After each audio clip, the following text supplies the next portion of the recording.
Et je suis très heureux de rencontrer pour la première fois un dessinateur que j'ai le bonheur de lire depuis des années, comme beaucoup de gens, puisque les Cahiers d'Esther et l'Arabe du futur se sont écoulés à peu près à 5 millions d'exemplaires. Bonjour Riyad Sattouf. Bonjour Thomas. Merci beaucoup d'être là ce matin. On pensait que votre saga, l'Arabe du futur, qui racontait votre histoire, était définitivement terminée, que vous aviez refermé cette histoire après 6 volumes. On était un petit peu triste. Et quelle bonne surprise de retrouver ces personnages. Vous venez de publier le premier tome de Moi, Fadi, le frère volé. C'est pas une suite, c'est plutôt l'histoire qui comble le mystère autour de la disparition de votre petit frère, le Benjamin de la fratrie. C'est un projet que vous avez gardé secret pendant quelques années, c'est ça? Oui, c'est vrai que les retrouvailles avec ce frère qui avait été kidnappé par mon père quand j'avais 14 ans, en fait, ce sont ces retrouvailles qui ont déclenché l'envie pour moi de faire la bande dessinée L'Arabe du futur, les 6 premiers tomes.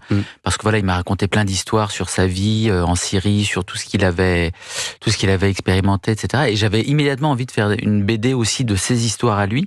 Mais je sentais bien qu'il fallait quand même que je prépare le cadre à son livre à lui. Et donc c'est assez marrant. Enfin, j'ai eu l'assentiment de vivre quand j'étais enfant avec un frère absent sur lequel je projetais plein de choses. Et j'ai réalisé les 6 premiers tomes de l'Arabe du futur avec un livre fantôme, un petit peu, qui est ce livre-là sur Fadi que je pensais faire tout à la fin. Il faut expliquer aux auditeurs que c'est une histoire vraie. Hein. C'est vraiment la vraie histoire de votre frère qui a été enlevé, kidnappé par votre père finalement, qui l'a emmené en Syrie à l'âge de 5 ans et demi.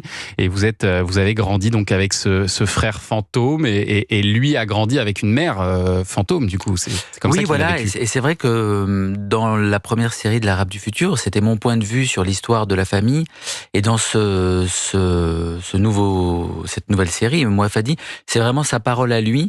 Alors c'est assez marrant, c'est tragicomique, mais il a gardé beaucoup de souvenirs très précis de tout ce qu'il a vécu, de son enlèvement. Il se rappelle des choses vraiment très très tôt dans sa vie. Il a des souvenirs de ses 2 ans, voilà, et c'était.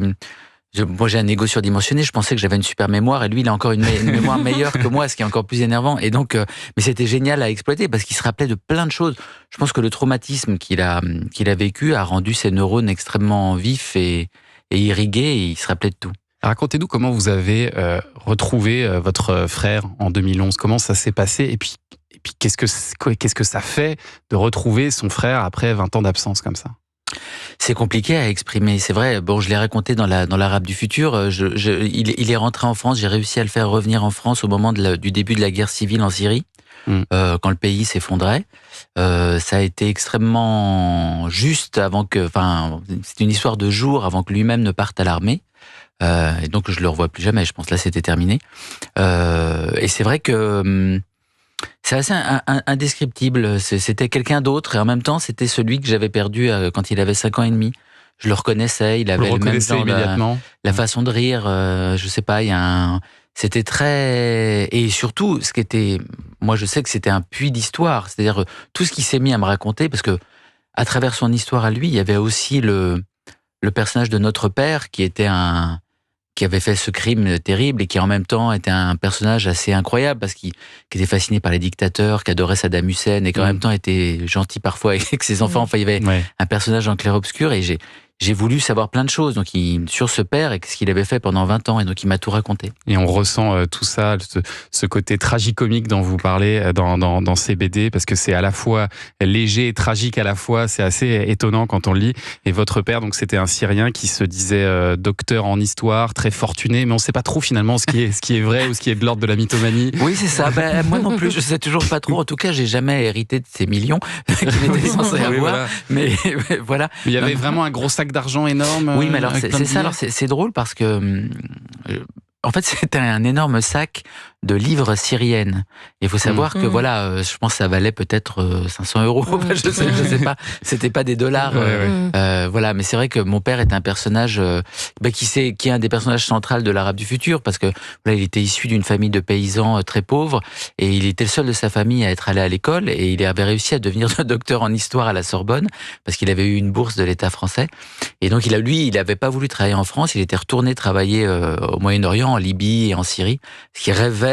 Son rêve le plus cher était un jour de faire un coup d'État et de devenir dictateur d'un pays arabe. Son idole, vraiment, c'était le parcours de Saddam Hussein. Moi, Fadi, le frère volé, c'est à découvrir, c'est le premier tome, hein, parce qu'il y en aura 2 autres, ils vont sortir dans les années à venir. Et je précise que si vous n'avez jamais lu L'Arabe du futur, vous pouvez très bien démarrer par Moi, Fadi, le frère volé, vous comprendrez tout, il n'y a aucun problème, c'est fait pour ça d'ailleurs, et c'est très bien fait. Merci Riyad Satou d'être avec nous ce matin. Merci pendant beaucoup. 1 heure jusqu'à 11h, et dans un instant, on va sortir avec Marie Jiquel. À tout de suite.